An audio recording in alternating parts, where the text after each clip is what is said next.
বর্ডারের ওপাশেই আলো জ্বলে আর আমরা দাঁড়িয়ে এখান থেকে দৃশ্যটি অনুভব করি। বিএসএফ মূলত আজকের রাতটাকে স্বপ্ন বানিয়ে ফেলেছে। আমি আসলে এই বিষয়টি জানতাম না, আমার এক বন্ধুর মারফতে জানতে পারলাম। সাথে আছে ছোট ভাই দুলু। তো এই জায়গাটিতে চলে এসেছি, এসে দেখি বর্ডারের ওই পাশে আলো জ্বলতেছে। আজ এখানে আসার পরে দেখলাম যে বর্ডারের ওপাশে সুন্দর লাইটিং করে রেখেছে। আসলে বিএসএফ আজকের রাতটা মনে হয় স্বপ্ন বানিয়ে দিয়েছে। যাই হোক, দুটি দেশ আমরা পরপর পরস্পরের সান্নিধ্য লাভ করব, এটাই আসলে হওয়া উচিত। তো আপনারা যারা চলে আসতে চান এই জায়গাটিতে আসতে পারবেন, তবে আসার আগে আপনাদের অবশ্যই 2-3 জন অথবা 4-5 জন আসা উচিত।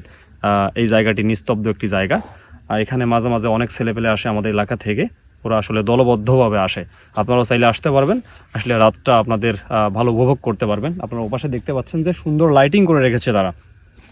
যাই হোক, আজকে রাতটি আমাদের আসলে ভালো কাটবে, ভালো যাবে যতক্ষণ এই জায়গাটিতে আমরা থাকবো।